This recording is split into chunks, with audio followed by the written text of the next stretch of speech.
কোটা সংস্কার আন্দোলন, সরকার পতন ও অস্থিতিশীল পরিস্থিতির কারণে ব্যাপক লোকসান গুনতে হচ্ছে কক্সবাজারের পর্যটন খাতে।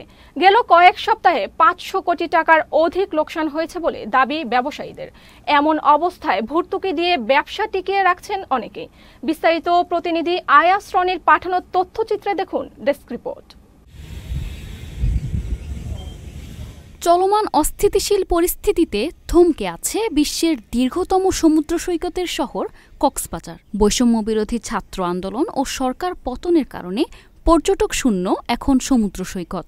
৫ শতাধিক হোটেল মোটেল একেবারেই খালি পড়ে রয়েছে, ফলে বিপাকে পড়েছেন ব্যবসায়ীরা। ৫০০ টাকা ৬০০ টাকা বিক্রি হয়, এগুলো আমাদের খানা খরচ কুলায় না। দেশের পরিস্থিতি ভালো হলে আমাদের সবচেয়ে ভালো হবে। এখন যে অবস্থা হয়েছে এতে আমাদের পেটও চলে না, আমরা বিপদের মধ্যে আছি। এই জিনিসটা সমাধান চাইতেছি। আজকে প্রায় ২০ দিন হয়েছে এই পর্যন্ত আমাদের ব্যবসা বাণিজ্যের কক্সবাজার ব্যবসা বাণিজ্যের খুব দশ নামছে। বার্মিজ মার্কেট এবং Laboni sea point market, beach market, এই পর্যন্ত যারা পর্যটন সংশ্লিষ্ট হিসেবে ব্যবসায়ীরা আছেন, ব্যবসায়িক হিসেবে আমাদের ১০০ কোটি টাকা ক্ষতি হয়ে গেছে। ব্যবসায়ীরা বলছেন দৈনিক ৭ কোটি টাকা করে লোকসান হচ্ছে শুধুমাত্র হোটেল মোটেল ও গেস্ট হাউসগুলোতেই। শুধু আবাসিক খাতে ডেলি ১০০ কোটি টাকা মতো আমাদের ডেলি লোকসান আছে। বললাম ২০ থেকে ২২ হাজার কর্মচারী আছে, তারা তো বেকার হয়ে পড়ছে।